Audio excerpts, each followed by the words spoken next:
Raut kesedihan masih tergambar jelas di wajah Rudi Hartono Nainggolan dan Christine Damanik, orang tua dari Gloria Mawar Nainggolan.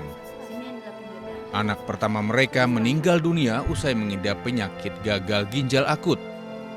Sebelum meninggal, Gloria sempat mengalami demam dan dibawa berobat ke puskesmas terdekat.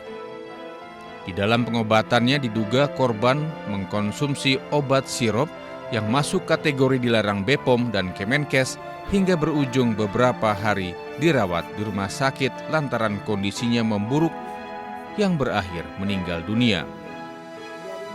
IGD masih begitu juga kan, udah masuk selang, akhirnya ada tanda tangan dari dokter katanya harus dioperasi. Setelah dari hari Minggu operasi, langsung kritis tadi.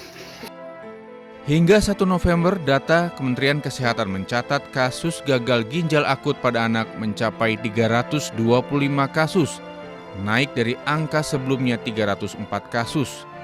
Dari angka tersebut, 54% atau 178 anak meninggal dunia. Tingginya lonjakan kasus gagal ginjal anak di Indonesia nyatanya sempat membuat dokter anak frustasi. Ketua Ikatan Dokter Anak Indonesia mengungkapkan pada saat kasus melonjak Agustus lalu banyak nyawa anak tidak tertolong. Pasien anak datang ke rumah sakit dalam kondisi tidak mengeluarkan urin. Usai diberikan pertolongan berupa cuci darah, kondisi pasien justru memburuk dan mengalami penurunan kesadaran. Bapak Ibu sekalian, pada saat itu kami dokter-dokter anak itu cukup frustasi menghadapi kasus-kasus ini.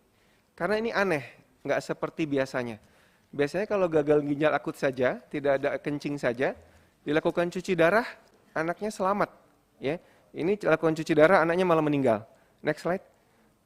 Ini tapi kematiannya sangat tinggi. Ya, jadi teman-teman menyatakan, aduh ini kita stres sendiri ya. Anak-anak itu masuk rumah sakit kemudian meninggal dan meninggal. Sehingga pada saat itu kita bingung ini cari obat apa lagi gitu ya. Sampai kemudian ada, next slide, ada temuan yang serupa di Gambia. Usai ditelusuri terdapat kesamaan profil pasien pada gangguan ginjal akut di Gambia dengan di Indonesia. Di antaranya banyak ditemukan kadar senyawa etilen glikol dalam obat sirup. Pemerintah mendatangkan antidotum Femipizol dari Jepang, Australia, dan Singapura untuk mengobati pasien gagal ginjal anak. Antidotum diklaim memiliki efektivitas 90% terhadap perbaikan kondisi pasien gagal ginjal. Tim Liputan iNews melaporkan.